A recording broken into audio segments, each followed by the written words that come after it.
I think on a relative scale, it's a given that Turkey has been politically and economically stable in the past, in the foreseeable future.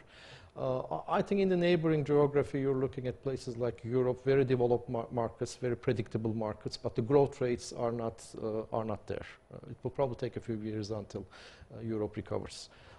If you look at other geographies, I think there's a bimodal business environment. And one of them is, as we discussed, the resource-rich countries with lots of capital.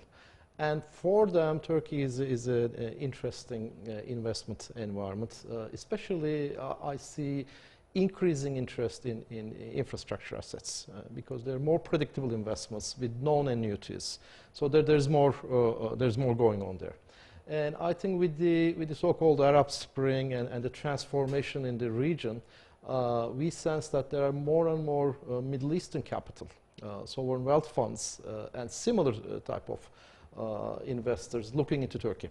So I think there may be a new trend coming from Gulf area, resource-rich countries, looking into industrial and infrastructure assets in Turkey. We see such a trend. I'd like to talk about Turkey's defense sector, and this has been a huge success for GE going back to the F-16 program decades ago. Is GE's sales in the defense sector in Turkey, is it increasing?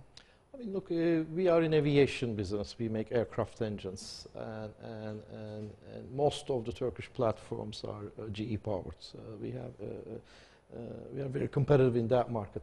What we observe in that sector, like many countries, defense industry demands a lot of self-sufficiency and localization, and that's also a source of technology.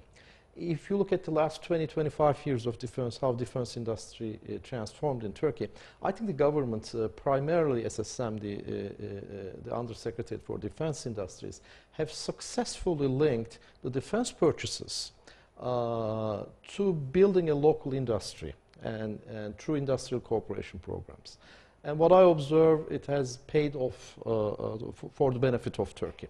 In other words, companies are expected in many government programs that doing things in Turkey, but also doing things for Turkey. In other words, you sell equipment, you sell your products, but you're also expected to create jobs here, develop technology, make some exports and everything else. And that worked for the benefit of both parties. And our market acceptance, one of the reasons of high market acceptance of GE engines is linked to that factor, because we invested 25 years ago. And we didn't look at that investment as a liability. We made it an asset. And now our manufacturing plant in Eskişehir, in partnership with the Turkish government, has become one of the best manufacturing sources GE utilizes. So it's helping both sides. I think this model is a very successful model, and Turkey is benefiting from it. In Turkey, what is the trend for the defense industry? Do you feel like there's going to be an increase in defense spending? I mean, I'm only in the aviation sector. I may not have the full view of it because it's a very broad industry. But what I sense, there's quite a bit of local capability. There are clusters of engineering, especially around Ankara. Not only in defense industry, but on a broader basis, there are more incentives for R&D and engineering. There are good incentives encouraging companies to make investments. And it's always been a technology hub, defense business or aviation aerospace business. So we expect that trend to continue. I mean, that's very much linked to technology. Okay. So I was going to ask you about that. In Turkey, they've started, since they've with the assistance of General Electric and amongst others, they have developed their own defense production capabilities, and they're beginning to export. Can you comment about this? I mean, again, it's a very regulated industry. I mean, you need export licenses both from the US and local and everything else. And my industry is a very specific industry, that's aircraft engines. And what we do in Turkey is we manufacture things for the GE supply chain. So it's also an investment, long-term investment. Regardless of the industry, when you make an investment, manufacturing investment, you look at the cost productivity equation. And can you grow this facility in the longer term? Can you build some capabilities? And what does it bring to your business? That's how I approach the subject. Okay. Does GE plan on expanding in Turkey? I mean, the business-wise, I mean, if you look at the verticals that we're active in, it's primarily infrastructure, which is energy, healthcare, transportation, including aviation and rail. The demand in the market is there. For example, energy has been growing last decade around 7%. That's second to China in the world. So with the demographics and with the market demand, we expect growth in our key sectors. In today's world, you just cannot only sell and sell in some country and economy, hope to be successful. You need to also invest. You have to do things in the country and also for the country. And localization is important in any industry, whatever you're doing. So in that aspect, the market is there, not only in Turkey, but around the broader geography. And the demand is there. So our job is making sure we play it right and we do the right investments. In healthcare, we haven't spoken about the healthcare sector very much. How's Turkey's healthcare system? What are your projections for Turkey's healthcare sector? You know, I would again put three themes around healthcare in any country. Three drivers are access to health system, the cost of healthcare, and quality of healthcare. I think Turkey has pretty much resolved the access challenge. I think 72 million people, most of the population, has some sort of an access to healthcare system. But that also has driven the costs drastically.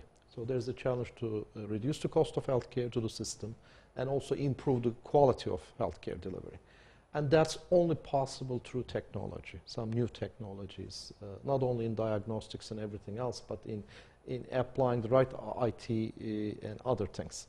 So from that aspect, given the demographic size and the growth rate of Turkey's population, we think that's an important market. We've been here for a long time on healthcare. And as a matter of fact, our healthcare business is headquartered for the region in Turkey. They're covering 80 countries from Turkey. So there's a lot of experience on the ground. It's an important market for us. And so for expanding in the healthcare sector, would that be done by acquisition, or would you be new greenfield investments in the future? It depends. It depends. I think it's very difficult to make any very broad statements and forward-looking statements, but there is a market for the long term, and that justifies investments in healthcare, let me put it that way. So we're studying that market. Is the Arab awakening changing General Electric's strategy for not only trade but also greenfield investments? Not in Turkey, but I'm thinking more of in the MENA region. You know, naturally, like all companies, you're probably following a wait-and-see policy. But before moving in, putting your people on the ground in those, in particularly, let's say, Libya and Syria, what green lights are you looking for? I mean, you know, when you say MENA, it's not a homogeneous region. I would probably call it two different economic models in the Middle East. One is obviously the resource-rich Middle East, oil exporting countries, and those countries have been investing. I mean, there's a lot of infrastructure investment in those countries. There's capital available, there's need in the market. And some of the countries are going through transition. And each country is different. It's very difficult to generalize. But in some of the countries, GE has been there for a long time. We provided power plants, you know, we've been supplier in aviation industry, healthcare, and everything else. So there are some countries that you shouldn't wait too long until.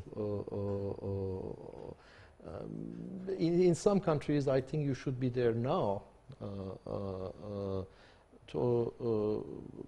while the market is transforming. And I think this transformation, everybody's hoping over the medium term, will bring more stability to the Middle East.